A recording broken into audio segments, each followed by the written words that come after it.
Recording is on. Salut à tous, c'est Banque de la chaîne, bienvenue sur cette vidéo qui aujourd'hui va être un podcast avec Emmanuel. On va un peu discuter d'hypnose, de sa manière de voir l'hypnose, de sa manière de pratiquer, de sa manière de s'approprier ce système.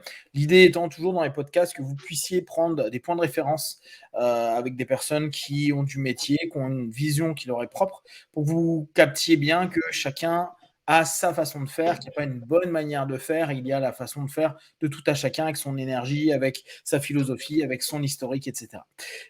Salut Manu, est-ce que tu peux te présenter ? Oui, salut, merci pour ton invitation. Je m'appelle Emmanuel Winter, et je fais de l'hypnose. D'accord. T'en fais depuis combien de temps ? Voilà, depuis 10 ans bientôt. D'accord, t'es tombé dedans comment ? Je suis pas vraiment tombé dedans, tu vois, je me posais la question comment mon parcours, il a, il a rien d'exceptionnel en fait, hein. Tu sais, j'ai bossé dans plein de métiers différents, surtout des fonctions commerciales en fait, ou de relations, quoi. J'ai fait du service après-vente, des choses comme ça. Et j'ai commencé à mettre le nez dans la PNL au début des années 2000, en fait, à peu près. Et c'était vraiment associé à la technique de vente pour moi. Puis ça m'a emmené comme ça en cherchant à apprendre des choses sur une vidéo de Winnerman. Je ne sais pas si tu te rappelles, Ouais, Constant ouais. Winnerman. Ouais. Ouais, hypnose ericksonienne. Et voilà, je me suis dit, ah tiens, ça s'apprend trop bien, je vais pouvoir obtenir une augmentation comme ça en hypnotisant mon patron. Et puis, je sais pas, ça m'a travaillé pendant plus de 10 ans avant de faire ma première formation, en fait. Voilà. D'accord. Et depuis à peu près une dizaine d'années, je fais ça à plein temps. Voilà. D'accord. Qu'est-ce qui t'a plu dans l'hypnose par rapport à la PNL, par exemple ? C'est surtout la notion de transe, d'état modifié qui me parlait. Je ne sais pas pourquoi spécialement ça me parlait. Moi, je faisais un peu de sophrologie déjà à l'époque. Et surtout l'approche, en fait, l'approche de Winnerman, en tout cas comme il la décrivait. Moi, j'aimais bien l'idée que les gens trouvaient leur réponse, en fait. Tu sais, l'idée de position basse, ces choses-là, quoi. Tu as l'impression qu'avec la PNL, toi, tu l'as pris dans un aspect qui était commercial, tu avais l'impression que dans la PNL, tu n'avais pas cette position basse et cette façon de solution trouvée par les ressources du partenaire ? Moi, je ne connaissais pas la PNL du point de vue thérapie, accompagnement. En fait, pour moi, c'était surtout des techniques verbales, non verbales, de persuasion, quoi. Et j'associais pas du tout la PNL, enfin l'hypnose, je savais pas ce que c'était. Et la PNL, après, j'ai compris que l'hypnose ericksonienne et la PNL, c'était à peu près la même chose, dans le sens où ce que j'appelle hypnose ericksonienne, c'est ce que j'ai appris dans des formations comme Synapse ou des endroits comme ça, où c'était en gros les protocoles de PNL en transe, quoi. Voilà. Mais j'ai pas souvent retrouvé cette idée qu'il fallait que ça vienne de la personne. C'était souvent des protocoles, c'était souvent de la suggestion, c'était beaucoup d'histoires de métaphores. Moi, ça me saoulait, mais bon, voilà, quoi. Moi, j'avais l'impression qu'il fallait plus être en position de sachant par rapport à la personne, en fait. D'accord. Voilà. Et tu vois, c'est là où je ta question. Mais... C'est là où je trouve qu'il y a un truc qui est mal enseigné en NLP ou autre. Mais là, toi, tu l'as fait dans le cadre commercial, donc c'est un peu différent, dans le sens où c'est les pieds dans la porte, c'est tous ces techniques qui sont super intéressantes qu'on apprend en PNL pour le côté business. D'ailleurs, c'est ce qu'ils appellent la PNL orientée. C'est la deuxième génération, en fait. C'est celle qui était orientée pour autre chose que de la thérapie. Et c'est là où il s'est développé beaucoup de choses. Ce qui est assez chouette, c'est se dire qu'en fait, ce que tu constates de la PNL, et c'est vrai que moi j'ai eu la même sensation, c'est qu'au bout d'un moment tu te dis mais je suis en train de donner des solutions, je suis en train de donner des orientations qui sont très cool, alors qu'à la base la PNL, quand on la réétudie, il y a tout ce qu'ils appellent le métamodèle, et le métamodèle est en fait la base même de la PNL avant même l'inclusion de l'hypnose ericksonienne. Et là, dès que tu bosses sur un métamodèle, c'est que du questionnement qui amène automatiquement des réponses de la personne pour trouver ses propres solutions. Et c'est amusant de voir qu'on n'a gardé qu'une partie pseudo-protocolaire de la PNL pour montrer une espèce d'efficience, alors que l'élément le plus intéressant, certainement de la PNL, c'est pas le Milton Model, qui est, comme tu l'as bien dit, une espèce c'est l'hypnose ericksonienne, mais qu'ils ont modélisé à leur façon. D'ailleurs, la plupart des cours que tu as dans les différentes écoles sont des cours où tu as l'impression que c'est Structure of Magic qui a été mis en cours. Et à ce moment-là, on a quelque chose qui a oublié complètement les métamodèles ou mis à distance. Comment toi, aujourd'hui, dans ta pratique, comment tu pratiques justement? Est-ce que tu es dans du questionnement? Est-ce que tu es dans du protocolaire? Est-ce que tu es dans un schéma qui est type? En tout cas, tu as une façon de bosser qui est spécifique. Quelle est ton approche au travers de l'hypnose et de l'accompagnement? Alors aujourd'hui, moi, j'ai une approche de plus en plus minimaliste, si on peut appeler ça comme ça. Et au niveau de la PNL, moi, j'ai gardé que le métamodèle, en fait. C'est-à-dire que je cherche plus tout ce qui est VACOG, tu sais, de parler en visuel, en auditif, etc. J'ai arrêté de me prendre la tête avec ça. Et même les questionnements où j'ai beaucoup bossé sur le questionnement stratégique, sur la détermination d'objectifs, tu vois, Giorgio Nardone, des gens comme ça, je trouve que c'est encore trop orienté, en tout cas par rapport à ce que je veux faire. Donc, je garde que le métamodèle. C'est-à-dire que tu as une personne, je sais pas, comme tout à l'heure, ah bah, je suis anxieux. Ok, qu'est-ce que ça veut dire? Voilà. Et puis, il enchaîne. Et tout ce qui n'est pas précis, en fait, je le fais préciser. Et je trouve qu'il y a une philosophie, si on veut, une démarche de chercher à comprendre ce que la personne dit. Pas de contredire, pas de recadrer, mais vraiment, de quoi vous me parlez, qu'est-ce que ça veut dire précisément? Et effectivement, il y a des réponses qui sont hyper riches quand les gens approfondissent, quoi. Et là, c'est intéressant parce que tu mets en avant cette notion où tu veux pas qu'il y ait un rapport trop projectif. Tu as bossé un peu le clean language? Oui, ouais. Mais Et j'ai pas trouvé de nouveauté vraiment par rapport au métamodèle, en fait. je suis C'est d'accord avec toi. orienté, c'est orienté visuel. Bon, je trouve pas ça ouf, quoi, mais c'est trop dans le symbole, trop dans la métaphore, ça parle pas forcément aux gens, en fait. L'un des points qui a été amusant chez eux quand ils ont créé quand il a créé le clean language, ça a été ces questions hyper particulières qu'il posait où tu comprends, tu as du mal même à comprendre la question en tant que telle pour tenter de Ouais. neutraliser au maximum la projection que tu peux faire à un moment donné. Mais Mhm. donc toi, tu auras une philosophie clean language, c'est-à-dire éviter de projeter au maximum et d'orienter pour que la personne puisse au maximum faire le boulot par elle-même dans le questionnement que tu lui proposes, c'est ça? Je m'y efforce, en tout cas. D'accord. Et comment tu inclus, on va dire, le côté ritualisé de l'hypnose? Est-ce que tu l'exploites encore? Est-ce que tu ne l'exploites plus? Ah Comment oui, ça se oui, passe? je fais une partie. Aujourd'hui, je suis sur des séances d'1 heure, Mmh. alors que j'ai beaucoup bossé pendant 3 4 ans environ sur des séances de 2 heures, en hypnose profonde, avec 1 heure de questionnement stratégique, Mmh. recadrage, etc. Enfin, ça me plaisait. Et aujourd'hui, je fais 25 minutes, une demi-heure de métamodèle, d'écoute, en fait. Moi, j'appelle ça de l'écoute profonde. Tu D'accord. sais, de laisser les gens parler sans ramener sur le sujet si les gens partent dans tous les sens. Vraiment l'idée que tu écoutes simplement et ça apporte déjà quelque chose qui manque aux gens. Et à un moment, je dis, bon, on va faire de l'hypnose. Et là, je vais faire de l'hypnose rituelle. D'accord. De Donc, l'hypnose rituelle, c'est généralement l'induction Hellman ou des variantes et des approfondissements et de plus en plus de l'hypnose sèche et silencieuse. d'accord. Donc, en gros, tu as un travail en dépôt de contenu de la part du partenaire, sans vraiment plus s'orienter à Ouais. ce moment-là, pour qu'il puisse faire, justement, lâcher un ensemble d'éléments et sentir qu'il y a une écoute proactive à ce moment-là, mais sans nécessairement intervenir. Et après, toujours dans le même principe, dans ce non-interventionnisme, tu arrives au principe, bon, très procédure, d'emmener dans un état, une transe et un niveau somnambulique, pour qu'au travers de tout ce qui a été dit en amont, sans forcément suggérer, mais au travers de tout ce qui a été dit, la personne puisse réaliser, recadrer, retransformer l'ensemble des éléments, parce que le cadre et les questionnements et l'écoute que tu as pu lui proposer lui a certainement donné consciemment et subconsciemment un ensemble d'éléments alors de réponse ou en tout cas des directions qu'ils peuvent prendre, c'est ça? C'est ça. Et ça ouvre des portes, hein, de libérer la parole, tu sais. Les Mmh. gens déchargent énormément de tension, émotionnellement, c'est très libérateur, quoi. Mmh mh. Et,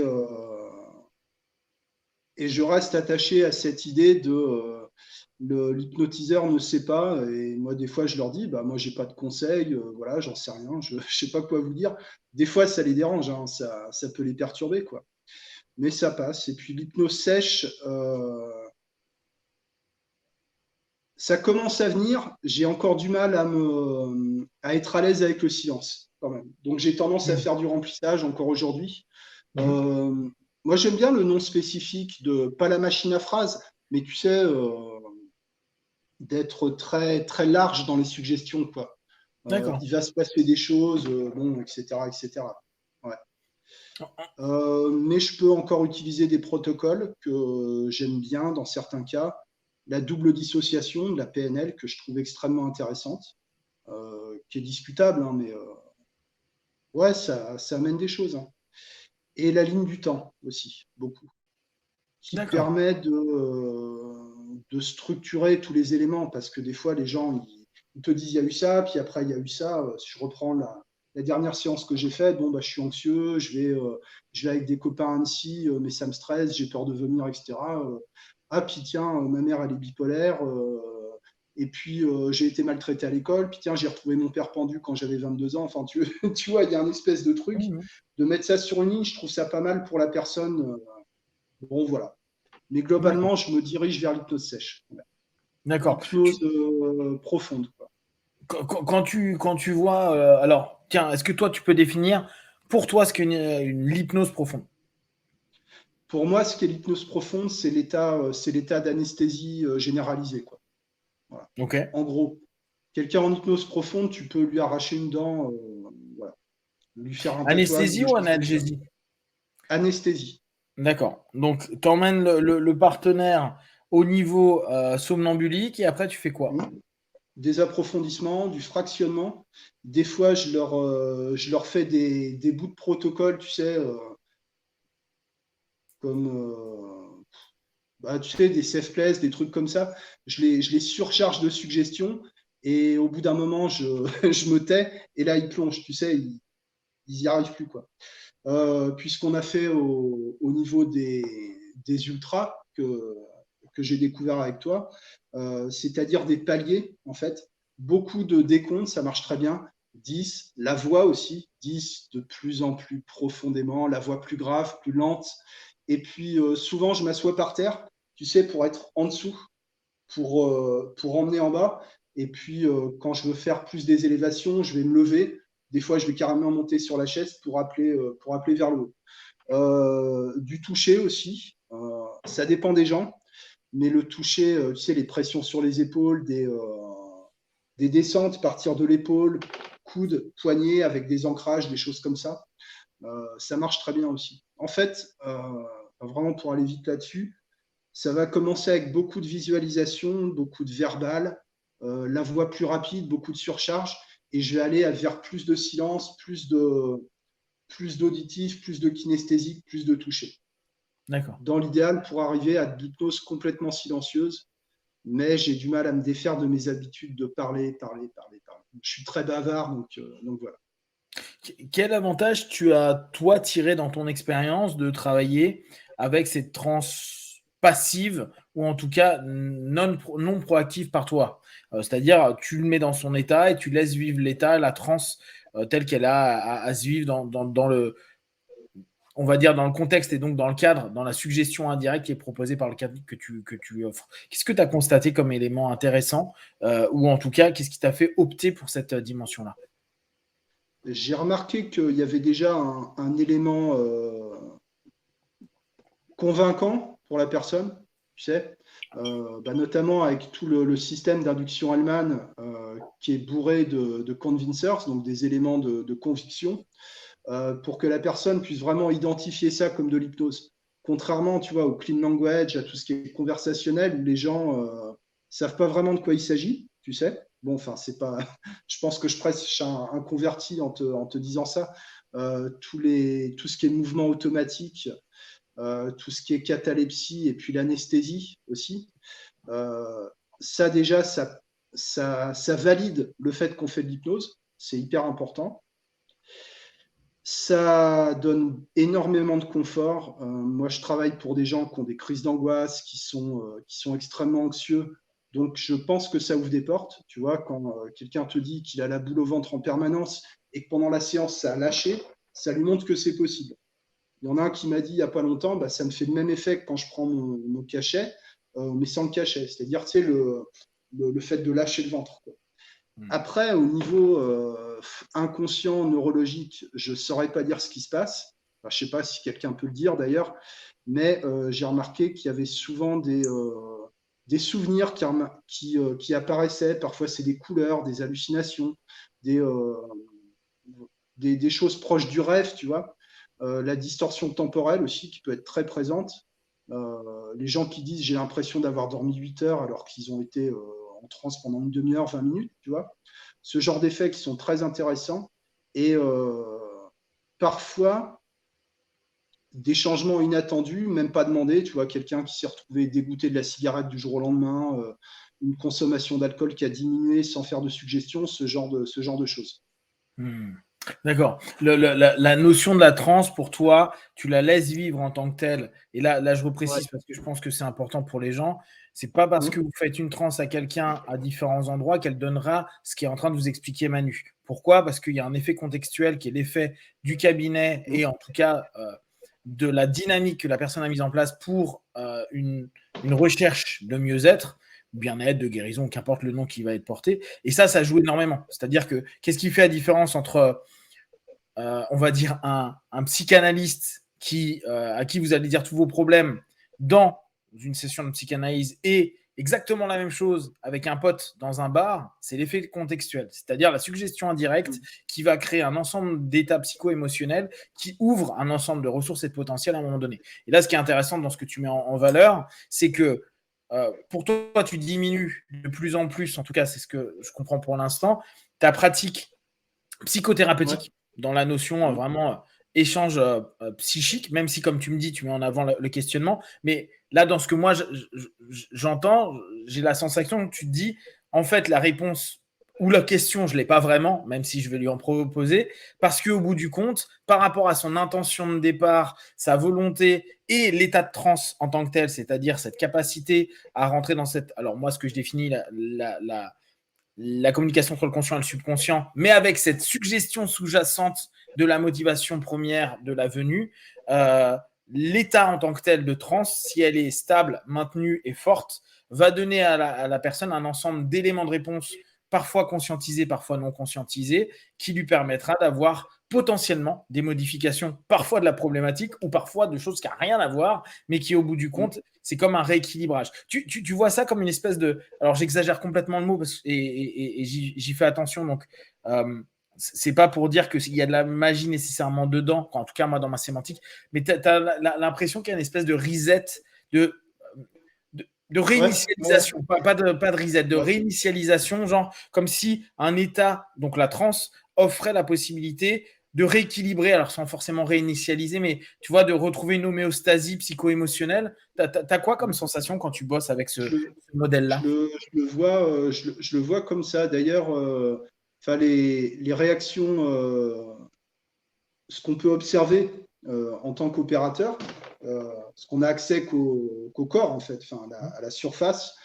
Tu sais, le visage, les mouvements oculaires, il y a comme une espèce de silence, de calme qui remplit la pièce. À un moment, le visage se transforme complètement. La respiration, c'est plus la même. Tu sens que tu le vois. Alors, je ne fais pas le test comme tu nous avais appris là, de planter la main dans l'estomac parce que ça se fait pas. Mais tu vois que... Ouais, je sais. Voilà, je suis timide. Et que les viscères se relâchent, il se passe vraiment quelque chose. Maintenant, il y a plein d'hypothèses. Et puis là, je te parle des fois où ça marche, parce qu'il y a des gens qui ne rentrent pas en hypnose profonde. Il y a des gens qui ont besoin d'être très dirigés, qui ont besoin qu'il y ait beaucoup de pseudologique. Donc, les protocoles de PNL sont hyper intéressants. Je pense que le fait de dérouler un enchaînement codifié que tu as fait des dizaines, des centaines de fois, bah, ça te donne un rythme, ça te donne une confiance, donc ça se transmet. Bah, les hypothèses, c'est qu'il y a la transe, l'apaisement du système nerveux, le relâchement des tensions musculaires, ça a forcément une incidence suggestive, mais le cadre est suggestif. Le cadre est toujours suggestif et les effets contextuels en hypnose, moi, je suis convaincu qu'on pourrait sacrifier un poulet, ça ferait la même chose, tu vois. Mais la personne a des attentes, la personne, elle est bourrée de suggestions, d'autosuggestions. Les gens qui viennent me voir, en général, ils sont souvent accompagnés en parallèle par un médecin, par un psy. Ils ont généralement une vision très lucide de leur situation. Ils n'ont pas besoin qu'on les abreuve avec des conseils. Donc, moi, j'affirmerais pas que ça vient de la transe en elle-même, mais plutôt de l'idée que je vais essayer de créer le contexte le plus favorable, optimal, pour que ça se débloque. Mais peut-être que la personne, elle est proche d'un point de bascule quand elle vient chez moi. Tu vois. Bien sûr. C'est pour ça que j'ai tendance à de plus en plus essayer de me retirer en tant que praticien. En gros, c'est là, tu es en train de me parler d'une approche systémique de la problématique de la personne en créant un système qui lui permet à un moment donné de rentrer dans un état qu'on pourrait appeler trans ou état X, qui, au travers de ça, dans les suggestions initiales du cadre systémique dans lequel tu es, plus ta présence étant présente ou non présente, voire absente, voire projective, qu'importe comment ça va se donner, va donner un ensemble d'éléments non-verbaux, donc paraverbaux et contextuels, qui, au travers de son propre dialogue intérieur et de l'ensemble des cheminements qu'il a pu faire jusqu'à ce moment T, lui amènerait dans ce contexte, dans ce système, une potentialité de se recontextualiser dedans et donc de réinitier une perception, voire une ressource dans tout ça. C'est à peu près ça l'idée ? C'est à peu près ça l'idée. Puis l'idée que quand les gens sont reposés, détendus, ils sont clairs par rapport à ce qu'ils veulent faire. Tu vois ce que je veux dire ? Je trouve que ça les aide à sortir de la négativité, pas dans le sens de pensée ou d'idées négatives, mais tout ce qui est tout l'inconfort qu'ils subissent, ça leur montre que c'est possible. Après, oui, il y a les effets contextuels et des choses qui sont étudiées, hein, d'ailleurs, qu'on fait intuitivement, mais qui sont vraiment étudiées. Le fait de poser beaucoup de questions, le fait de regarder la personne, d'écouter attentivement, de présenter une certaine forme de naïveté et d'être sûr de soi quant au résultat de la séance, moi, j'en suis même venu à me dire que l'effet de transe ou l'état de transe, c'est surtout une suggestion, en fait. Ouais. Tu sais qu'il y a Jagger notamment qui disait que je te dise pas de conneries, que la transe est déjà un phénomène hypnotique. J'aime bien la notion. La transe est déjà un phénomène hypnotique. C'est pas con comme manière de voir. C'est une hypothèse intéressante à prendre en compte. Tu vois, moi, je pars du postulat que l'hypnose, c'est une exploitation de la transe, mais ça se trouve que l'hypnose, c'est le premier phénomène qui valide qu'il y a de l'hypnose, alors comme discipline ou comme état, et là chacun voit en fonction de son obédience, c'est parce qu'il y a une transe. Et dès lors, on peut appeler ça de l'hypnose. Je trouvais ça assez intéressant comme réflexion qu'on peut vraiment se dire, est-ce que effectivement, oui, c'est une suggestion ou c'est une réponse à une suggestion. Et moi, je pense que c'est lié à une suggestion. Je pense qu'il y a un état et je pense qu'il y a une suggestion qui amène à cet état-là. En gros, ce qu'on appelle le processus inductif. Mais j'ai bien aimé ce principe de se dire, et si ce n'était pas déjà un phénomène ? Et là, dès lors, tu dis, oula, ouais, ça devient un peu plus. Ça ouvre encore une autre perception possible de ce qu'est l'hypnose, sachant que pour l'instant, tout ce qu'on raconte n'est que hypothétique. Et les neurosciences nous montrent pas mal de choses. Par contre, ce qui est intéressant dans ce que tu disais sur les angoisses, là, au niveau neurosciences, il montre que énormément de trans, et notamment en hypnose, ce qui est proposé, c'est qu'au niveau de l'amygdale, il y a quelque chose qui se passe et on sait automatiquement amygdale et ça me reviendra tout à l'heure. Ce que tu disais au départ, apaisement, donc pour les personnes angoissées, il y a un plus et donc tu sens physiologiquement que ça va mieux. Et retour des mémoires qui est, je ne sais plus, je sais qu'il y a un élément du cerveau précis qui ramène un ensemble de mémoires. à côté de l'amygdale. Et à ce moment-là, ce que tu dis est cohérent. Donc, en fait, l'ensemble des notions, cortex préfrontal plus un ensemble d'éléments qui sont en surexploitation vont s'apaiser. L'amygdale va s'apaiser parce qu'il n'y a plus l'ensemble des projections potentielles qui est proposé à un certain niveau. Et à partir de là, on a un apaisement qui se passe physiologiquement clairement. Et ça, je pense que si on n'a pas le physiologique, on ne peut pas avoir le reste parce que c'est bien mignon, la psycho, mais il faut de la physio. Et quand il y a ce rapport physio qui est là, on s'aperçoit qu'il y a un ensemble d'éléments qui psychologiquement vont se recadrer, se modifier ou s'exprimer comme des souvenirs, des mots, etc., etc. Cool. On va s'arrêter là pour la première partie. On va reprendre dans quelques instants pour la seconde. Est-ce que tu as un truc à dire pour conclure là déjà ce que tu viens de partager? Je dirais qu'il se passe forcément des choses en hypnose. Enfin, forcément. Quand on constate l'hypnose, oui, il y a des phénomènes qu'on ne peut pas nier. Moi, je parlais d'anesthésie, mais les hallucinations, les mouvements automatiques, les régressions, tous les signes, il y a un état d'hypnose qui existe. Est-ce qu'il est psychologique? Est-ce qu'il est physiologique? Ça, je ne sais pas, mais oui, je pense qu'on ne prend pas trop de risques en disant que l'hypnose existe. Voilà. Yes. Ok. Alors, suivez-nous sur la partie 2.